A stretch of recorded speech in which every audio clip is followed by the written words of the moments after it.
அனைவருக்கும் இனிய புத்தாண்டு நல்வாழ்த்துக்கள். சென்னை 48வது புத்தக கண்காட்சி டிசம்பர் மாதம் 27ஆம் தேதி தொடங்கி நடைபெற்று வருகிறது. இந்த புத்தாண்டில் உங்களை அன்போடு புத்தக கண்காட்சிக்கு அழைக்கின்றோம். எண் 117 9வது வரிசை திருவள்ளுவர் பாதையில் சிந்தனை அரங்கம் அமைத்துள்ளது. தமிழ் தேசியம், சூழலியல், பண்பாடு, கலாச்சாரம், மருத்துவம் மற்றும் பல்வேறு விதமான தலைப்புகளில் புத்தகங்களை காட்சிப்படுத்தி இருக்கிறோம்.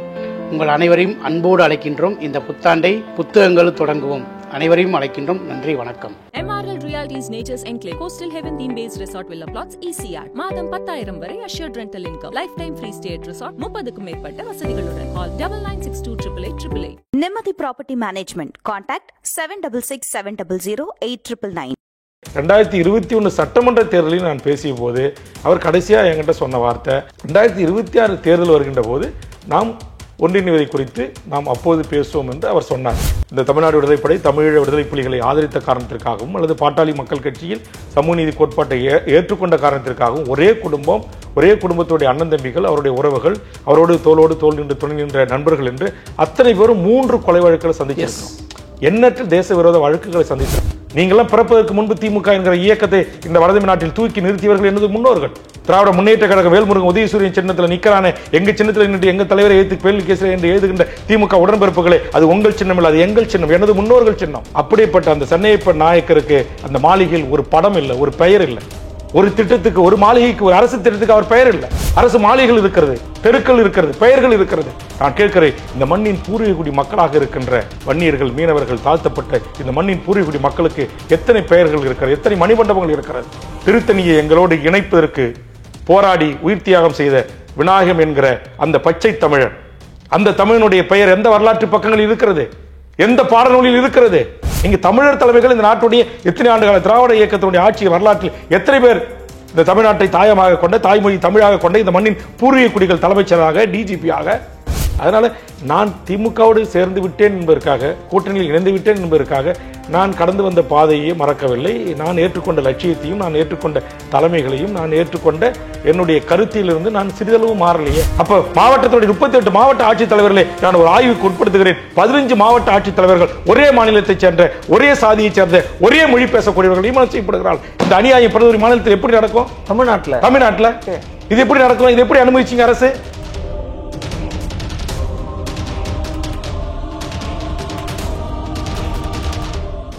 நான் ரொம்ப தெளிவாக இருக்கிறேன். நான் ஏற்கனவே 2016 எந்த திமுக, அதிமுக தேசிய கட்சிகளோடு கூட்டணி இல்லை. இங்கே இருக்கிற தமிழ் தேசிய ஆளுமைகளை எல்லாரையும் ஒருங்கிணைத்து ஒரு மாற்று கூட்டணியை கட்டமைக்க முயற்சித்தேன்.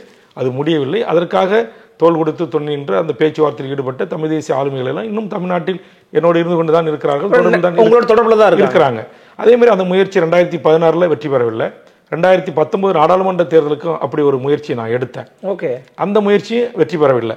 அப்போதுதான் நான் 2019 தேர்தலில் நான் திரு நாம் தமிழர் கட்சியினுடைய தலைமை ஒருங்கிணைப்பாளர் சீமான் அவர்களோடு நான் பேசுகின்ற போது, சரி நம்ம திமுகவுக்கும் போக முடியாது, அதிமுகவும் போக முடியாது, பிஜேபிக்கும் போக முடியாது, காங்கிரஸுக்கும் போக முடியாது, என்னை வெளியேற்றிய கட்சி பாமக, அங்கேயும் சேர முடியாது. அப்ப நீங்க இருக்கிறீங்க, நான் இருக்கிறேன், இன்னும் ஒத்த கருத்துள்ள சில தலைவர்களை எல்லாம், தமிழ் தேசிய தலைவர்கள், சில கட்சிகளை எல்லாம் சொல்லி நாம் ஒரு மாற்று அணியை உருவாக்கலாமான்னு 2016 அவரோடு நான் பேசினேன்.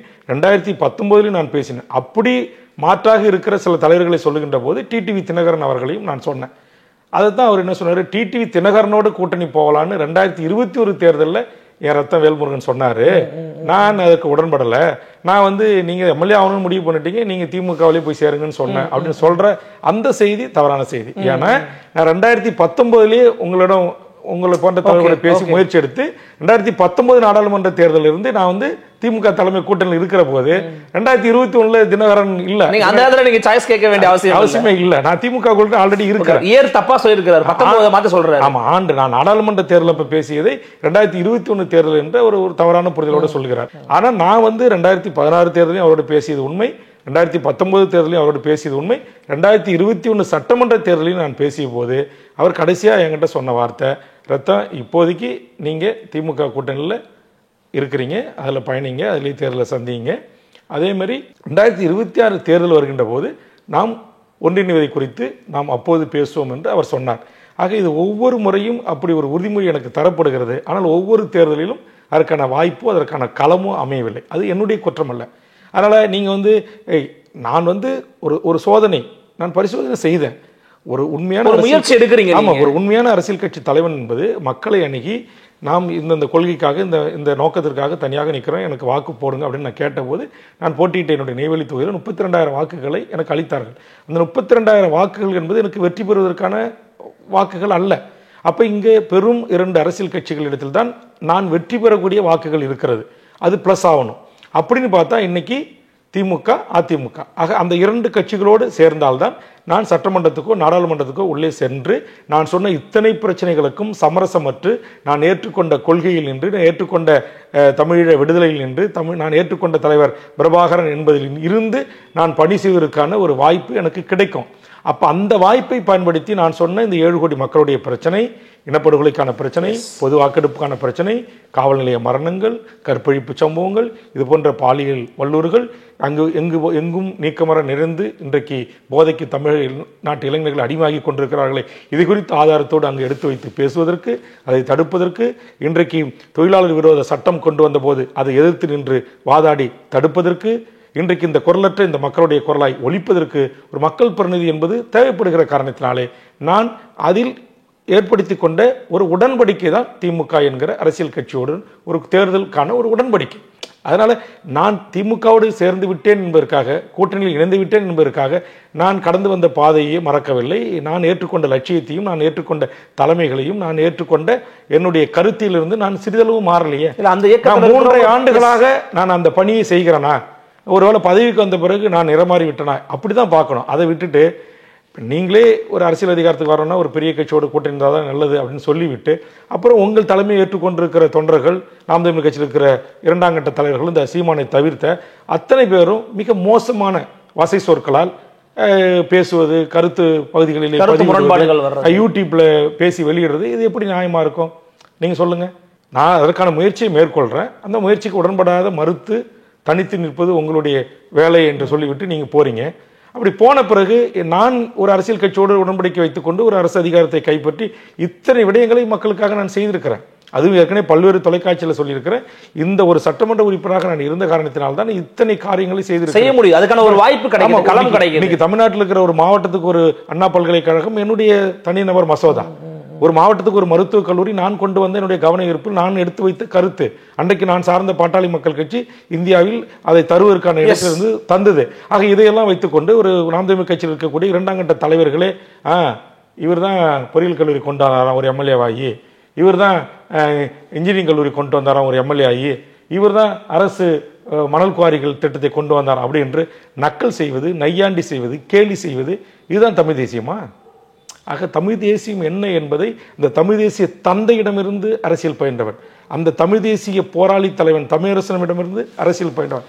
நீங்கள்லாம் பிறப்பதற்கு முன்பே தமிழீழ விடுதலை புலிகளோடு 80களில் ஒன்றாக உறவாடி களத்திலிருந்து பயணித்து அந்த விடுதலை போராட்டத்திற்கு மிகப்பெரிய ஜனநாயக ரீதியான ஆற்ற வேண்டிய பங்களிப்பை ஆற்றிய ஒருவன்.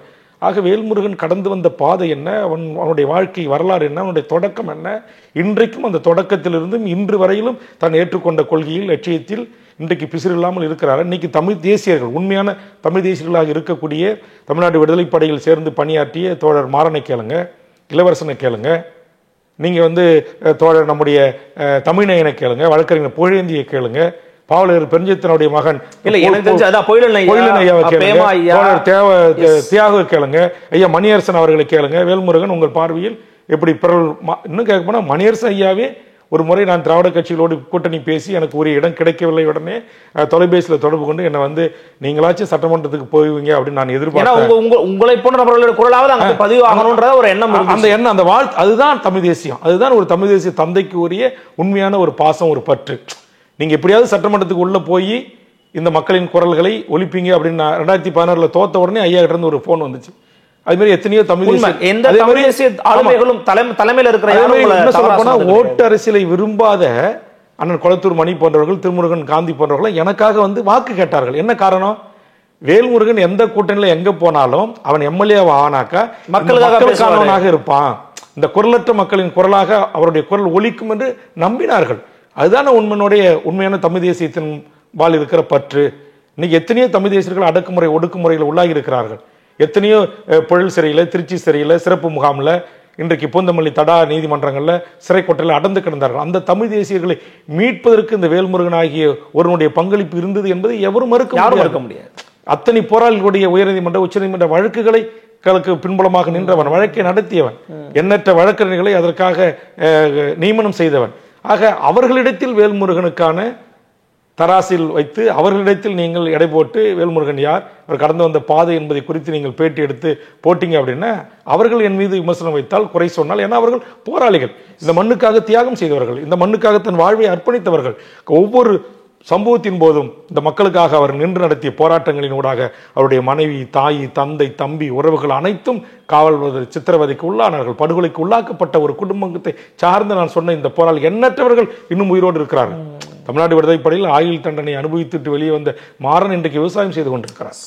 சுபவரசன் இன்றைக்கு ஊரிலே விவசாயம் செய்து கொண்டு அவர் தம்பி, அவர் மனைவி இன்றைக்கும் நேர்மையான முறையிலே அங்கு அரசியல் செய்தனுடைய விளைவு இன்றைக்கு இதே அவருடைய அந்த வாழ்வு ஒரு பெரிய அரசியல் கட்சியில் போய் தன்னை ஐக்கியப்படுத்தியிருந்தா ஒன்றியமோ மாவட்டமாகி இன்னைக்கு மிகப்பெரிய சொத்துக்கு சொந்தக்காரர்களாக பல தமிழ்நாடு விடுதலைப்படை போராளிகள் இருந்திருக்கலாம். இன்னைக்கு தடா நெல்லரசன் ஒரு சாதாரண ஒரு ஜெராக்ஸ் கடை வச்சு தன்னுடைய குடும்பத்தை நடத்தி கொண்டிருக்கிறார்.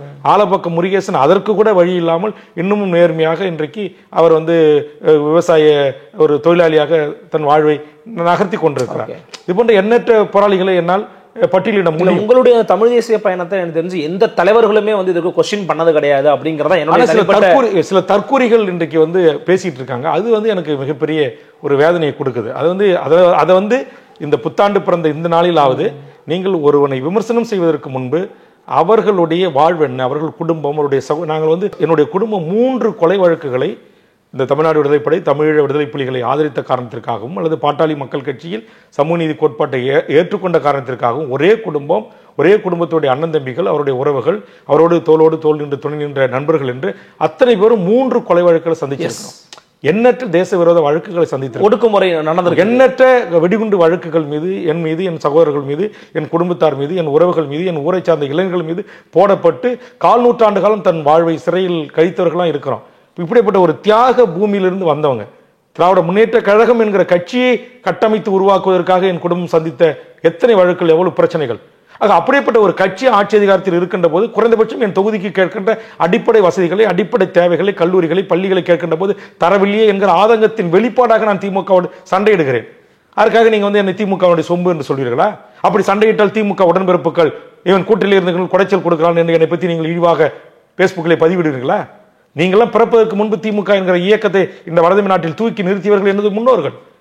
ஒருங்கின்ற விழுப்புரம் கடலூர் மாவட்டத்துடைய தரப்பட தளபதியாக இருந்த செஞ்சியார், இங்கே செங்கல்பட்டு காஞ்சிபுரத்தை கட்டி ஆண்ட மதுராந்தகத்தார், வடஆற்காடு மாவட்டத்தை கட்டி ஆண்ட துரைமுருகன், திராவிட முன்னேற்ற கழக வேல்முருகன் உதயசூரியன் சின்னத்தில் நிற்கிறானே, எங்க சின்னத்தில் நின்று எங்க தலைவரை ஏற்று பேல் கேசரி என்று எழுதுகின்ற திமுக உடன்பிறப்புகளே, அது உங்கள் சின்னம் இல்லை, அது எங்கள் சின்னம், எனது முன்னோர்கள் சின்னம். எங்கள் சூரப்பன் நாயக்கன் நாவடியை சேர்ந்த கடலூரை சேர்ந்த கோவிந்தசாமி படையாட்சியார் அவர்கள் 1954 தேர்தலில் தேர்வு செய்த சின்னம் உதயசூரியன். அந்த சின்னத்தை தான் பேரறிஞர் அண்ணா இரவலாக திமுக என்கிற கட்சிக்கு கேட்டார், கொடுத்தது எனது முன்னோர்கள். இந்த வரலாறு நிறைய பேருக்கு தெரியாது. இந்த வரலாறு தெரியுமா? அவருடைய அன்பு மகன் விழுப்புரத்தில் மாவட்ட செயலராக இருந்தார், திராவிட முன்னேற்ற கழகத்தில் முகையத்தூருடைய சட்டமன்ற உறுப்பினராக இருந்தார். அவர் எப்படி அரசியல் இருந்து ஓரம் கட்டப்பட்டார், யாரால் ஓரம் கட்டப்பட்டார்? இந்த வரலாறு உங்களுக்கு தெரியுமா? இந்த ஆதங்கத்தினுடைய வெளிப்பாடு நெல்லிப்பூங்கி கிருஷ்ணமூர்த்தியுடைய தியாகம் உங்களுக்கு தெரியுமா? முட்டம் கிருஷ்ணமூர்த்தி என்ற இன்றைய MRK பன்னீர்செல்வருடைய தந்தையார் திராவிட முன்னேற்ற கழகத்துக்கு சந்தித்த பிரச்சனைகளை உங்களுக்கு தெரியுமா? சிதம்பரம் துரை கலிமூர்த்தி முன்னாள் சட்டப்பேரவை உறுப்பினர், இன்றைய சட்டப்பேரவை உறுப்பினராக இருந்த துரை சரவணனுடைய தந்தையார் செய்த ஈகம் உங்களுக்கு தெரியுமா? பண்டுட்டியில் எனது உறவினர் பங்காளி பண்டுட்டியாரை அவர் எதிர்த்து 5 முறை தோற்று தன் குடும்பத்தினுடைய சொத்து பத்துக்களை அனைத்தையும் இழந்த டாக்டர் நந்தகோபாலகிருஷ்ணன் என்ற திராவிட முன்னேற்ற கழகத்தின் ஒரு முன்னணி தலைவனாக இருந்த சட்டமன்ற உறுப்பினராக இருந்த அவருடைய வரலாறு, அவருடைய தியாகம், அவருடைய மூதாதையர்கள் செய்த தியாகம் உங்களுக்கு தெரியுமா? ஆக வரலாறே தெரியாமல் பிதற்றுகிற அந்த பிதற்றல்வாதிக்கு சொல்லுகிறேன், நீங்கள் நேருக்கு நேராக வாருங்கள், நான் விவாதிக்க தயாராக இருக்கிறேன். நான் ஏற்றுக்கொண்ட சமூக நீதி போராட்டம் பாமக இருந்தபோதும் சரி, அந்த தலைமைக்கும் அந்த குடும்பத்திற்கு விசுவாசம் உள்ளவனாக இருந்தேன். திராவிட முன்னேற்ற கழகத்தில் பாட்டாளி மக்கள் கட்சி தொடங்குவதற்கு முன்பு திராவிட முன்னேற்ற கழகத்தின் அந்த கடலூர் மாவட்டத்தினுடைய தூண்களில் ஒருவராக என்னுடைய இரத்த உறவுகள் இருந்திருக்கிறார்கள். திமுக என்கிற கட்சியை அன்றைக்கு எம்ஜிஆர் பிரிந்த போது அதிமுகவிடம் செல்லாமல் பார்த்து கொண்டது என்னுடைய குடும்பம் மிகப்பெரிய பங்காற்றி இருக்கிறது. என்னுடைய பெரியப்பா, என்னுடைய சித்தப்பா ஒன்றியர்களாக, நகர செயலாளர்களாக, அவைத்தலைவர்களாக பல பதவிகளை வைத்திருக்கிறார்கள். அதற்காக அன்றைய அதிமுக ஆட்சிக்கு வந்த பிறகு இதே என் உறவினர் பண்டூட்டியாரால் நாங்கள் எத்தனை வழக்குகளை சந்தித்திருக்கிறோம், எவ்வளவு பிரச்சனைகளுக்கு முகம் கொடுத்திருக்கிறோம். ஆக்சுவலி உங்களுடைய உணர்வுகள் என்னன்னா ரொம்ப முழுமையா புரிஞ்சுக்க முடியுது. ஒரு பக்கம் வந்து தமிழ் தேசியவாதிகள் அல்லது நாம் தமிழர் கட்சிக்காரங்க, இன்னொரு பக்கம் திமுக காரங்க, இவங்க ரெண்டு பேரும் ஏதோ ஒரு வகையில் அங்க 2ஆம் கட்டத்துல 3ஆம் நிலையில இருக்கிறவங்க உங்களை விமர்சனம் பண்ணாலுமே கூட இவங்க மட்டும் இல்லையா, நான் பிறந்த சொந்த சமூகத்தை சேர்ந்த வன்னியர் சமூகத்தை சேர்ந்து பாட்டாளி மக்கள் கட்சியில் 2000க்கு பிறகு வந்த 2K கிட்ஸ் என்று சொல்லக்கூடியவர்களுக்கு என்னுடைய வரலாறு தெரியலையே. இந்த பாட்டாளி மக்கள் கட்சியில் நம்பர் 2 இணை பொதுச் செயலாளராக, சட்டமன்ற கொறடாவாக, இந்த கட்சியினுடைய மாநில இளைஞணி செயலாக, மாநில கட்சியினுடைய தமிழ்நாடு முழுவதும் அமைப்புகளை உருவாக்குற அமைப்பு செயலராக 30 ஆண்டு காலம் அந்த கட்சிக்காக அந்த சமூகத்துக்காக உழைத்திருக்கிறேன்ல. இப்போ அந்த தியாகத்தை நீங்களே என்னை தூக்கி வெளியே வீசிவிட்டு அதற்கு பிறகு உங்களோடு நான் இணங்கி வரவில்லை, உங்களை அரசியல் ரீதியாக விமர்சனம் செய்கிறேன் என்ற போது அவர்களும் என் மீது சேரை வாரி இறைப்பது, அப்புறம் எப்படி இங்கு நேர்மையான அரசியல்வாதிகள் உருவாகுவார்கள்? எப்படி உண்மையான தமிழ் தேசியவாதிகள் இந்த நாட்டில் ஆட்சி அதிகாரத்திற்கு வர முடியும்? நீங்களே அண்ணன் தம்பி சண்டை போட்டுட்டு இருந்தா, பங்காளி சண்டை போட்டுட்டு இருந்தா, இதே நிலை நீடித்தால் நான் ஈழத்தில் நடந்த சகோதரத்துவம் தானே நாளைக்கு தமிழ் தேசிய களத்தில் நடக்கும். அது தடுக்க வேண்டிய பொறுப்பும் கடமையும் எனக்கு இருக்குது என்பது உணர்ந்த காரணத்தினால்தான் இப்படி ஒரு விவாதங்கள் முகநூல் பக்கங்களிலே யூடியூப்களிலே வந்தபோது நான் உடனடியாக ஒரு அறிக்கை தந்தேன். உங்களுக்கு தெரியும், நீங்கள் அதை குறித்து கூட பேசியிருந்தேன். அது போன்ற அறிக்கை ஏன் தமிழ்நாட்டில் இருக்கிற இதர தமிழ் தேசிய தலைமைகள் கொடுக்கவில்லை? ஏன் தமிழ் தேசிய தலைவர்கள் அப்படி ஒரு அறிக்கையை விடல? அப்ப நீங்க என்ன நினைக்கிறீங்க? தமிழ் தேசியம் என்பது யாருக்கும் தனிப்பட்ட சொத்து அல்லவா? சொத்தா அது? தமிழீழ விடுதலை போராட்டம் என்பது யாருக்காவது தனிப்பட்ட சொத்தா? எத்தனை ஆயிரம் மாவீரர்கள், 50,000 மாவீரர்கள் செய்த தியாகம், 2 லட்சம் மக்கள் அந்த மண்ணில் விடுதலைக்காக விதையாக விழுந்திருக்கிறார்கள், பொதுமக்கள் முகம் கொடுத்து செத்து மடிந்திருக்கிறார்கள். நாங்கள் எவ்வளவு பொறுமையாக எவ்வளவு நிதானமாக இந்த பிரச்சனைகளை நான் அணுகி கொண்டிருக்கிறேன். எனக்கு கிடைத்த, நான் சொல்ல, நினைவு தெரிந்த காலத்திலிருந்து அரசியல் களத்தில் இருக்கிறேன். நான் பிறக்கின்ற போதே என்னுடைய உறவினராக இருந்த பண்டூட்டியார் அந்த மண்ணில் அமைச்சர், மிகப்பெரிய நம்பர் 2 அமைச்சர், எம்ஜிஆருக்கு வலதுகரமாக இருந்தவர். நான் பிறக்கின்ற காலத்துக்கு முன்பாக இன்றைக்கு ஈழ சிக்கலை குறித்தும் இந்தியாவினுடைய வெளியுறவு கொள்கை குறித்தும் 6 மாத காலம் அமெரிக்காவிலே தங்கி ஐநாவில் ஈழத்தமிழர்களுக்கான வரைவு அறிக்கைகளை தயார் செய்த ஒரு மிகப்பெரிய அரசியல் பாரம்பரியம் என் மண்ணுக்கு உண்டு. இந்திய நாட்டின் பிரதமராக நேரு வருவதற்கான தனிப்பட்ட மெஜாரிட்டி கிடைக்காத போது அன்றைக்கு என் மண்ணில் தோன்றிய என்னுடைய முன்னித்தி ஏர்கள் ராமசாமி படையாச்சியார்கள், என்னுடைய இரத்த உறவான கோவிந்தசாமி கச்சிராயர்கள் உருவாக்கிய உழவர் உழைப்பாளர் கட்சியினுடைய நாடாளுமன்ற உறுப்பினர்கள் ஆதரவோடு தான் இந்த நாட்டுடைய பிரதமராக நேரு அவர்கள் வர முடிந்த வரலாறு எத்தனை பேருக்கு உங்களுக்கு தெரியும்? சொல்லுங்க. அதான் திமுக மாணிக்கவேல் நாயக்கர் அவர்கள் ஆதரவோடும் ராமசாமி படையாட்சியுடைய ஆதரவு நீங்கள் சொல்லுகின்ற பச்சை தமிழர் காமராஜ் இந்த நாட்டுக்கு முதலமைச்சராக வந்தார்கள். என் முன்னித்தி ஏர்கள் கொடுத்த ஆதரவு எத்தனை பேருக்கு உங்களுக்கு தெரியும்? இன்னைக்கு ராமசாமி படையாச்சியார், மாணிக்கவேல் நாயக்கரும், கோவிந்தசாமி கச்சிராயம் இல்லை என்றால் இந்த நாட்டுக்கு ஒரு பச்சை தமிழன் காமராஜர் முதலமைச்சராக வந்திருக்க முடியுமா? எங்கள் முன்னோர்கள் தொடங்கி அந்த கட்சி கொடுத்த ஆதரவோடு தான் அந்த பச்சை தமிழ் நாட்டுடைய அதிகாரத்திற்கு வர முடிந்தது. இன்னும் சொல்ல போனால் அதற்கு முன்பாக ராஜகோபால் ஆச்சாரியாருக்கு கொடுத்த ஆதரவை திரும்ப பெற்று காமராஜரை முதலமைச்சர் ஆக்கியதில் என் முன்னித்தியர்கள், என் முன்னோர்கள் செய்த தியாகம், அவர்களையும் அந்த கட்சியும் பிற்காலத்தில் காங்கிரஸ் தனதாக்கி கொண்டு அவர்களுடைய எதிர்கால வாழ்வை சூனியமாக்கியது என்பது வேறு வரலாறு. இந்த சென்னை மாகாணத்தில் தனித்து ஆட்சி அமைப்பிற்கு ராஜாஜிக்கு மெஜாரிட்டி இல்லை. அன்னைக்கு சுதந்திரா கட்சி, காங்கிரஸ் கட்சி, கம்யூனிஸ்டுகள் பெருவாரியான இடங்களில் வெற்றி பெற்ற காரணத்தினாலே அன்றைக்கு மாணிக்கவேல் நாயக்கரும் பெருந்தலைவர் ராமசாமி படையாச்சியாரும் ஆதரவு அளித்துதான் அன்றைக்கு ராஜாஜி ஆட்சி வந்தது. குலக்கல்வி திட்டத்தை கொண்டு வந்தார்கள். அதனால் திரும்ப பெற்று காமராஜரை முதலமைச்சர் ஆக்கிய வரலாற்று பெருமை கொண்ட ஒரு வழித்தோன்றலிருந்து வந்தவன் வேல்முருகன். அந்த மண்ணில், அந்த ஜீனிலிருந்து உருவானவன், அந்த செம்மண் பூமியிலிருந்து உருவானவன். இந்த நாட்டுடைய அரசியல்வாதிகளை, இந்த நாட்டுடைய முதலமைச்சர்களை கை நீட்டி விரல் நீட்டி கேட்பதற்கான அத்தனை தகுதியும் அத்தனை உரிமை உள்ளவனாகத்தான் நான் சட்டமன்றத்தில் என் ஆக்ரோஷமான குரல்களை முன்வைத்தேன். இன்னைக்கு சென்னை கோட்டை என்று சொல்லக்கூடிய செயின் சார்ஜ் கோட்டை சென்னையப்ப நாயக்கருக்கு சொந்தமானது. போர்த்துகீசியர்கள் என் முன்னோர்களிடமிருந்து வாடகையாக பெற்ற இடம். பிற்காலத்தில் அது வெள்ளைக்காரர்களுக்கு வாடகையாக தரப்பட்டது. அப்படிப்பட்ட அந்த சென்னையப்ப நாயக்கருக்கு அந்த மாளிகையில் ஒரு படம் இல்லை, ஒரு பெயர் இல்லை. ஒரு திட்டத்துக்கு, ஒரு மாளிகைக்கு, ஒரு அரசு திட்டத்துக்கு அவர் பெயர் இல்லை. இன்னைக்கு எண்ணூரில் தொடங்கி மகாபலிபுரம் வரை 1000 காணி கடற்கரை ஓரையில் பறந்து கிடக்கின்ற அந்த அற்புதமான இயற்கை எயில் கொஞ்சம் இடம் எம் முன்னோர்களுக்கு சொந்தமானது. அந்த ஆளவந்தார் அறக்கட்டளையை நிறுவி ஏழை மக்களுக்கு கல்வி வழங்கிய அந்த ஆளவந்தார் 1000 காணி அறக்கட்டளையினுடைய நிலத்தில் தான் இன்னைக்கு சென்னை மக்களுக்கான குடிநீர் திட்டம் தொடங்கி நடைபெற்று வருகிறது. அந்த திட்டத்திற்கு அந்த தலைவன் பெயரை வையுங்கள், அத்தனை கோடி சொத்துக்களை அள்ளித்தந்தவன் பெயரை வையுங்கள் என்று கதறுகிறேன். நடைபெறவில்லை. ஆத்திரப்படுகிறேன், கோபப்படுகிறேன். மகாகவி பாரதியார் என்கிற அந்த விடுதலை வேட்கையின் கவிஞன், கவி, அவன் இறக்கிறான்.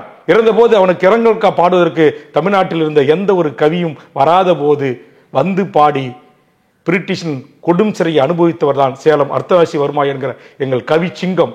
அவருக்கான அங்கீகாரம் இந்த தமிழ் சமூகத்தில் என்ன இருக்கிறது? தென்னாப்பிரிக்காவில் இருந்த காந்தி இந்த மண்ணுக்கு வரவைத்து விடுதலை வேட்கையில் தமிழ்நாட்டில் பங்காற்றியவர் அஞ்சலை அம்மாளும் மயிலாடுதுறை நாகப்ப படையாச்சி அவர்களுக்கும். அவர்களுக்கு எங்கேயாவது சிலை உண்டா? இந்த வேல்முருகன் அஞ்சலை அம்மாளை குறித்து சட்டமன்றத்தில் பேசுவதற்கு முன்பு, நாகப்ப படையாச்சியாரை குறித்து பேசுவதற்கு முன்பு வரலாற்று பதிவுகளிலே அஞ்சலை அம்மாளும் நாகப்ப படையாச்சியும் பதிவு செய்யப்பட்டார்களா? அவர் இரத்த வழி உறவான டாக்டர் எழிலன் நானும் தான் அந்த அம்மையார் அவர்களுக்கான அந்த கருத்தை, அந்த வேண்டுகோளை பண்ணீங்க. அதற்கு பிறகு எழிலன் ரத்த உறவு என்ப காரணத்தினாலே தான் அரசுகள் செவிசாய்த்தன. இன்னொன்று திமுக ஒரு முக்கியமான சுதந்திர இந்தியாவின் 70 ஆண்டுகால வரலாற்றில் பெருந்தலைவர் இந்திய சுதந்திரத்திற்கு போராடிய அல்லது இந்தியாவின் முதல் பிரதமரை தேர்வுக்கு பங்காற்றிய அந்த பெருந்தலைவர் ராமசாமி படையாச்சியருடைய திருவுருவப் படம் 70 ஆண்டுகால வரலாற்றில் சட்டமன்றத்தில் இடம்பெறவில்லை. இங்கே உங்களுக்கு எந்த சென்னை முழுவதும் யாருக்கோ சிலை இருக்கிறது, அரசு மாளிகைகள் இருக்கிறது, தெருக்கள் இருக்கிறது, பெயர்கள் இருக்கிறது. நான் கேட்கிறேன், இந்த மண்ணின் பூர்வீகுடி மக்களாக இருக்கின்ற வன்னியர்கள், மீனவர்கள், தாழ்த்தப்பட்ட இந்த மண்ணின் பூர்வீகுடி மக்களுக்கு எத்தனை பெயர்கள் இருக்கிறது, எத்தனை மணிமண்டபங்கள் இருக்கிறது, எத்தனை திருவுருவச் சிலைகள் இருக்கிறது, எத்தனை அரசு திட்டங்களுக்கு இந்த மண்ணின் பூர்வீகுடி மக்களுடைய பெயர்கள் இருக்கிறது. வந்தவன் போனவன் எல்லாம் வந்து இங்க உட்கார்ந்து கொண்டு அதிகாரம் செலுத்திக் கொண்டு இந்த மண்ணின் பூர்வீகுடி மக்கள், நான் கேட்கிறேன், விடுதலை போராட்டத்துடைய வரலாற்றில், தமிழ்நாடு பிரிக்கப்பட்ட வரலாற்றில் அதற்கு போராடியவர்கள் அனைவர் பெயர்களும் இன்றைக்கு வரலாற்று பக்கங்களில் இருக்கிறது. எங்கள் திருத்தணியை எங்களோடு இணைப்பதற்கு போராடி உயிர் தியாகம் செய்த விநாயகம் என்கிற அந்த பச்சை தமிழன், அந்த தமிழனுடைய பெயர் எந்த வரலாற்று பக்கங்களில் இருக்கிறது, எந்த பாடநூலில் இருக்கிறது? இதுக்கெல்லாம் என்ன பதில் இருக்கு உங்ககிட்ட? சுதந்திர இந்தியாவின் விடுதலைக்கு போராடிய எண்ணற்ற என் வடதமிழ் நாட்டில் இருக்கிற எத்தனை என் தமிழ் சமூகங்களுடைய அந்த வரலாறு திட்டமிட்டு மறுக்கப்பட்டிருக்கிறது, வரலாற்று பக்கங்களிலிருந்து கிழித்தெறியப்பட்டிருக்கிறது, துடைத்தெறியப்பட்டிருக்கிறது. இந்த ஆதங்கத்தை நான் பதிவு செய்கிறேன். ஆக இதற்கு பதில் சொல்ல வேண்டியவர்கள் பதில் சொல்லியே ஆக வேண்டும். அதை நீட்சியாகத்தான் தமிழர்கள் தலைமையிடங்களே இல்லைன்னு நீங்க ரொம்ப குறிப்பா. ஆமா, அதான் நான் கேட்கிறேன். நீங்க தமிழர் தலைமைகள் இந்த நாட்டுடைய எத்தனை ஆண்டுகால திராவிட இயக்கத்தினுடைய ஆட்சி வரலாற்றில் எத்தனை பேர் இந்த தமிழ்நாட்டை தாயமாக கொண்ட, தாய்மொழி தமிழாக கொண்ட இந்த மண்ணின் பூர்வீக குடிகள் தலைமைச் செயலராக, டிஜிபியாக, சென்னை மாநகரத்தினுடைய ஆணையராக இந்த உயர்ந்த பதவிகள் கோல வச்சிருக்கிறார்கள். அப்ப மாவட்டத்தினுடைய 38 மாவட்ட ஆட்சித்தலைவர்களே நான் ஒரு ஆய்வுக்கு உட்படுத்துகிறேன். 15 மாவட்ட ஆட்சித்தலைவர்கள் ஒரே மாநிலத்தைச் சேர்ந்த, ஒரே சாதியைச் சேர்ந்த, ஒரே மொழி பேசக்கூடியவர்கள் நியமனம் செய்யப்படுகிறார்கள். இந்த அநியாயம் பிறகு மாநிலத்தில் எப்படி நடக்கும்? தமிழ்நாட்டில் ஓகே, இது எப்படி நடக்கும்? இது எப்படி அனுமதிச்சீங்க அரசு? கேட்கதான் நான் செய்வேன். சட்ட ஒழுங்குக்கு தலைமை யாரு? வருவாய்த்துறைக்கு தலைமை யாரு? உள்துறைக்கு தலைமை யாரு? தலைமை செயலாளர் யாரு? இந்த 1 கோடி சென்னை மக்களை பாதுகாக்கக்கூடிய கவர்னர், உயர்நீதிமன்றத்தினுடைய தலைமை நீதியிலிருந்து நாட்டுடைய முதலமைச்சர், எதிர்க்கட்சி தலைவர்களுக்கு பாதுகாப்பு அளிக்க வேண்டிய உயர் பொறுப்பு சென்னை ஆணையராக எத்தனை தமிழர்கள் நியமிக்கப்பட்டிருக்கிறார்கள்? அப்ப இதையெல்லாம் ஒரு கூட்டம் கபலீகரம் செய்து கொண்டிருக்கிறது. தமிழ்நாட்டில் இருக்கிற டிஎன்பிசி பதவியில் இங்க இருக்கிற கோட்டாட்சியராக, டிஎஸ்பியாக, மேஜிஸ்ட்ரேட்டாக இந்திய நாட்டை சேர்ந்த எவர் வேண்டுமானாலும் வரலாம் என்று ஒரு அரசு உத்தரவை, அரசாணையை போட்டு யார் வேண்டுமானாலும் இந்த பதவிகளை அமர வைப்பதற்கான கதவுகளை திறந்து விட்ட அக்கிரமக்காரன் யார்? அநியாயக்காரர் யார்? என் தமிழர்களுடைய அரசு வேலை வாய்ப்புகளிலிருந்து திட்டமிட்டு தட்டி பறித்த அந்த அயோக்கியன் யார்? அவனை எதிர்த்து தான் நான் போராடினேன். 1 லட்சம் மக்களை திரட்டி டிஎன்பிஎஸ் அலுவலகத்தை எதிர்த்து நான் போராடினேன்.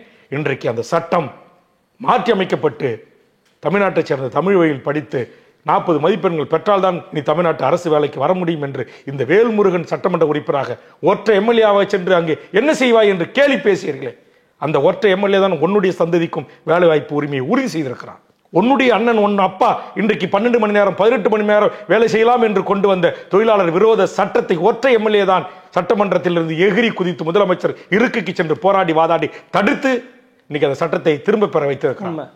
ஆக நான் 25 ஆண்டுகளும் அரசியல் அதிகாரத்தில் அதோடு அந்த நடவடிக்கைகளிலே கூர்ந்து கவனத்திற்கு உள்ளாகி நான் ஆய்வு செய்கிறேன்.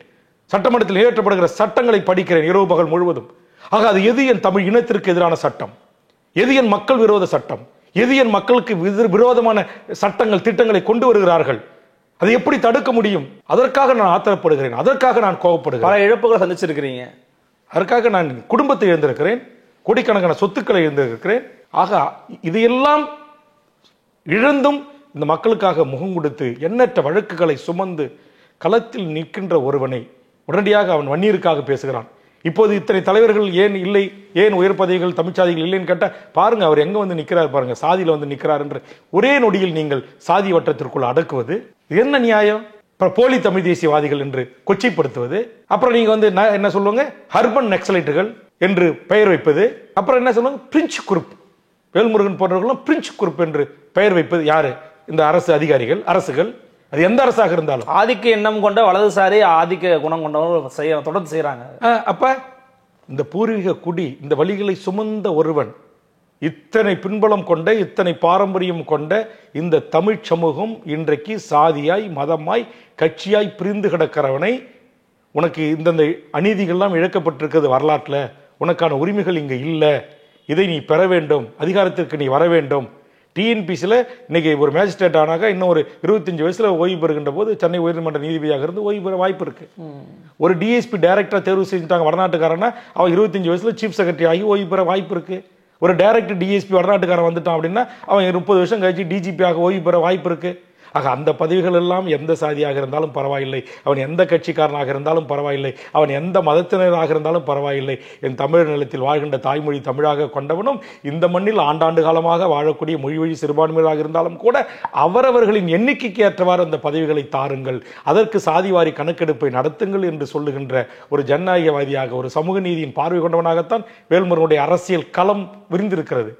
இதையெல்லாம் ஒரு ஆய்வுக்கு உட்படுத்தாமையே பொத்தாம் பொதுவாக இவ்வளவு துன்பங்களை, துயரங்களை, வழக்குகளை இழந்து, குடும்பத்தை இழந்து, உறவுகளை பிரிந்து, இவ்வளவு துயரத்தோடு சமரசமற்று களத்தில் நிற்பதோடு மட்டுமல்ல, அப்படிப்பட்ட சமரசமற்ற போராளிகளை பாதுகாக்கிற ஒருவனாகவும் இந்த அரசு பதவிகளை வைத்துக்கொண்டு பணி செய்கின்ற என்னை பார்த்து நீங்கள் எவ்வளவு இலகுவாக நீங்கள் ஒரு நொடியில் கொச்சைப்படுத்துகிறீர்கள்.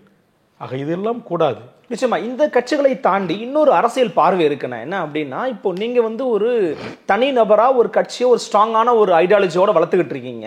அப்போ உங்களை போன்ற பல தம்பிமார்களை நீங்க உருவாக்கிக்கிட்டு இருப்பீங்க. ஒரு இடத்துலயும் நம்ம கட்சியை வளர்க்கணும் அப்படிங்கிற நோக்கம் உங்களுக்கு இருக்கும். வெளியிலிருந்து பாக்குறவங்களுக்கு கூட தமிழக வாழ்வுரிமை கட்சி இன்னும் நிறைய பேர் உள்ள வரணும், அவங்களுடைய குரல்களை ஒழிக்கணும் அப்படிங்கிற ஒரு பார்வை இருக்கு. அப்ப இன்னைக்கு இருக்கிற ஸ்பேஸ்ல அதிமுக கூட பாஜக இல்ல, நீங்க ஒரு முற்றுமுழுதுமா பிஜேபி எதிர்க்கிறீங்க.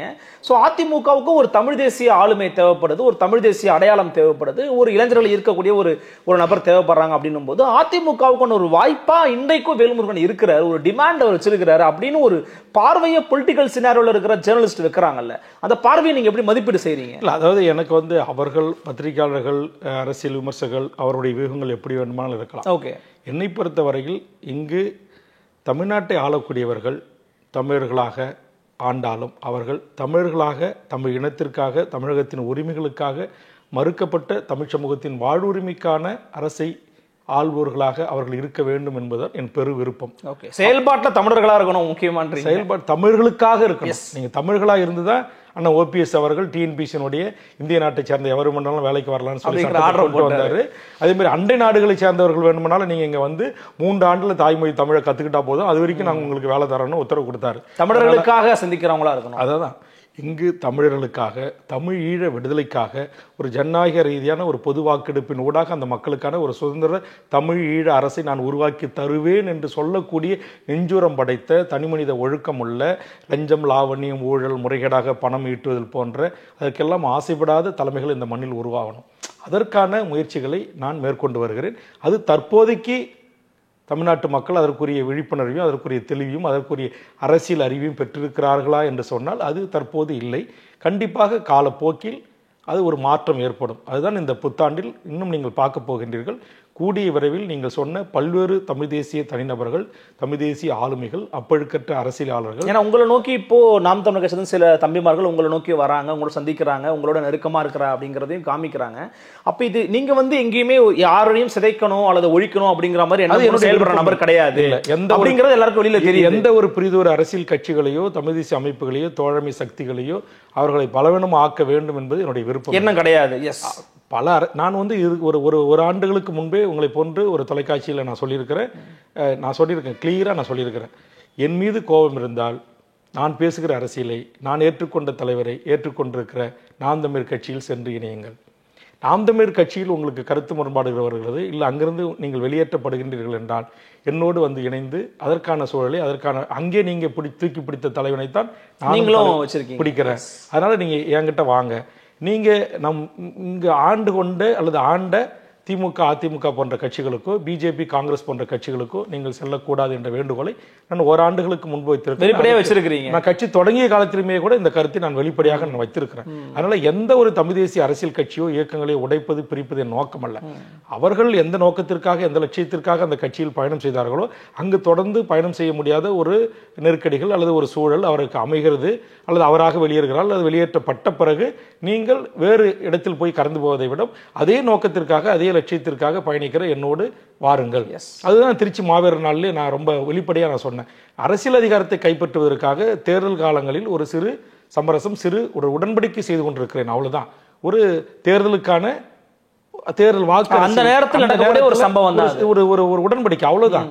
ஆனா அதற்காகவே நீங்கள் ஐயோ ஒரு திமுகவோட சேர்ந்துட்டாரு, அண்ணா திமுகவோட சேர்ந்துட்டாரு அப்படின்ற நிராகரிக்கிறது. நீங்கள் விலகி நின்று உங்களுடைய எதிர்காலத்தை வீணாக்கி கொள்ளாதீங்க.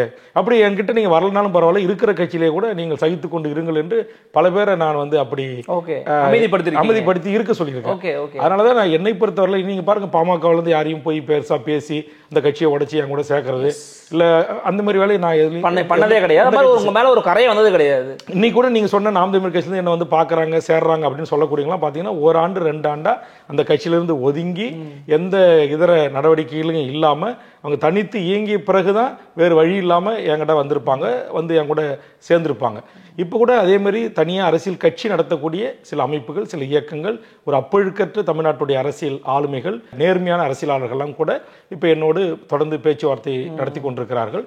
எல்லாருமா சேர்ந்து ஒரு உண்மையும் நேர்மையுமான, அதாவது நிஜ வாழ்க்கையில நாம் எப்படி தொலைக்காட்சிகளை, விவாதங்களை என்ன பேசுறோமோ அதுவே நிஜ வாழ்க்கையில் இருக்கணும், பேச்சொன்றும் செயல் ஒன்றாக இருக்கக்கூடாது என்கிற அந்த அடிப்படையில் ஒரு புரிதலோடு ஒரு ஒன்றிணைவை நாங்கள் விரைவில் செய்ய இருக்கிறோம். அந்த ஒன்றிணைவுக்கு பிறகு தமிழ்நாட்டில் நிச்சயமாக ஒரு அரசியல் மாற்றத்தை நோக்கி தமிழக வாழ்வுரிமை கட்சி பயணிக்கும்.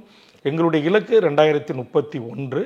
நிச்சயமாக இந்த மண்ணுக்காக, மக்களுக்காக, மொழிக்காக, இனத்திற்காக, ஈழ இனப்படுகொலைக்கு நீதி கோருவதிலிருந்து, அங்கு தனித்தமிழ் ஈழ அரசை உருவாக்குவதிலிருந்து, கனிம கொள்ளைக்கு எதிராக, சுற்றுச்சூழலை பாதுகாப்பதற்கு, இது போன்ற நாசகர மோசகர கார்ப்பரேட் பெரு நிறுவனங்களுக்கு இன்றைக்கு தமிழ்நாட்டை தாரை வாய்க்கிறதுக்கு எதிராக ஒரு மிகப்பெரிய ஒரு புரிதலை தமிழக மக்களிடம், ஒரு விழிப்புணர்வை உருவாக்கி ஒரு மாற்று அரசியலை இந்த மண்ணில் படைக்க முடியும் என்ற நம்பிக்கையோடு தான் என்னுடைய 40 ஆண்டுகால அரசியல் வாழ்வு. இங்கு தொடர்ச்சியாக நான் தளராமல், எவ்வளவு நெருக்கடிகள் இருந்தாலும், எவ்வளவு பிரச்சனைகள் இருந்தாலும் அதற்கெல்லாம் முகம் கொடுத்து நான் நின்று கொண்டிருக்கிறேன்.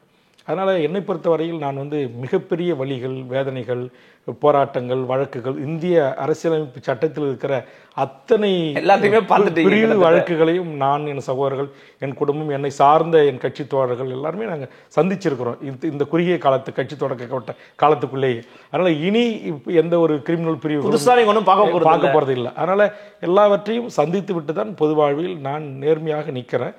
அந்த நேர்மையும் உண்மையாகவும் நிற்கின்ற ஒருவனை ஒரு காலத்தில் என் தமிழ் சமூகம் ஏற்றுக்கொள்ளும், அங்கீகரிக்கும் என்கிற மிகப்பெரிய ஒரு மாறாத ஒரு நம்பிக்கையோடு தான் என்னுடைய பயணம் தொடர்ந்து கொண்டிருக்கிறது. நிச்சயமா உங்களுடைய இலக்கு என்ன அப்படிங்கிறதையும் சொல்லிட்டீங்க, உங்களுடைய பணிகள் என்னங்கிறதையும் சொல்லிட்டீங்க. பொறுத்திருந்து பார்க்கலாம். உங்களுடைய இலக்கும் உங்களுடைய எண்ணங்களும் வெற்றி பெறும். மனமார்ந்த வாழ்த்துக்கள். மிக்க மகிழ்ச்சி. நன்றி. மீண்டும் சந்திக்கலாம். வணக்கம்.